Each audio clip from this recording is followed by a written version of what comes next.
আজকে হচ্ছে জিতা ষাটের আকুরি মানে 60 পাতা।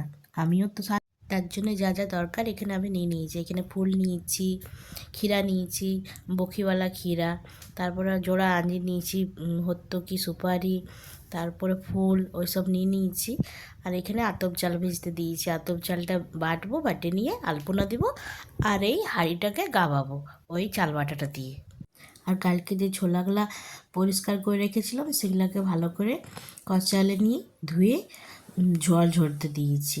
এগুলোকে আবার ভিজাবো, কিন্তু তাও ভালো করে পরিষ্কার করে জলটা ঝরতে দিয়েছি। আর এই হাঁড়ির মধ্যে টাইম কলার জল রেখেছি, কেননা চাপা কলার জলে ছোলাগুলো কালো হয়ে যাবে সেই জন্যে। চাল বাটা হয়ে গেছে, চালটা বেটে পর আলপনা দিয়েছি আর হাঁড়িটাও গাবাই দিয়েছি। এখন ভিজা আছে, শুকনো হয়ে গেলে ফুটে উঠবে। এখন ভালো করে ফুটে উঠে নেই রঙটা। তারপরে এখানে তেল হলুদ দিচ্ছি। তেল হলুদের টিকা দিলাম 5টা করে দিতে হয়। 5টা 7টা 9টা আমি 5টা করে দিই। আর এখানে সিঁদুরের টিকা 5টা করে দিলাম। তারপরে একটু চাল গুঁড়িও দিয়ে দিতে হয় ওই হাঁড়িটার উপরে। এই সব কিছু আমি আমার শাশুড়ি মায়ের কাছে শিখেছিলাম।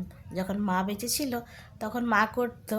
তারপর মায়ের কিছু শরীর খারাপ যখন থাকতো তখন মা উপাসটা করতো, আমি সব কিছু করে দিতাম। দিয়ে তখন থেকে আমার এগুলো শেখা হয়ে গেছে। এই দেয়ালটা তো দিলাম 5টা হলুদের টিপ, 5টা সিঁদুরের টিপ। তারপরে ওই হাতে করে 5টা 7টা 9টা এমনি করে হাতের ছাপ দিতে হয়। আর হাতে মাঝে মাঝে একটা করে সিঁদুর দিতে হয়। আমি এখানে 7টা দিয়েছি। তারপরে ওই টুকিটাও ওই হাঁড়িটার উপরে ঢাকা দিয়ে দিলাম।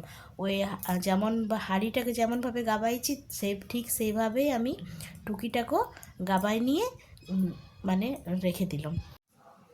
তারপরে এক এক করে সব ফুল দিয়ে মানে ওই ফুল, তারপরে হত্তকি সুপারি ক্ষীরা, এগুলো ক্ষীরা পাতা, ঝিঙ্গা পাতা, ক্ষীরা ফুল আর ঝিঙ্গা ফুল আছে। এগুলো সব নিয়ম, এগুলো সব রাখতে হয়। তারপরে মা ষষ্ঠীকে মনে মনে প্রণাম করতে হয়। কেউ আবার মন্ত্র বলে যে জানে, আমি অত কিছু মন্ত্র জানি নেই, কিন্তু আমি ওই যেটুকু জানি সেটুকুই বলি। মা তুমি রক্ষে করো, ছেলে পুলেকে ভালো রাখো, বাস ওইভাবে পূজা করতে হয়। সেভাবে পূজা করলাম।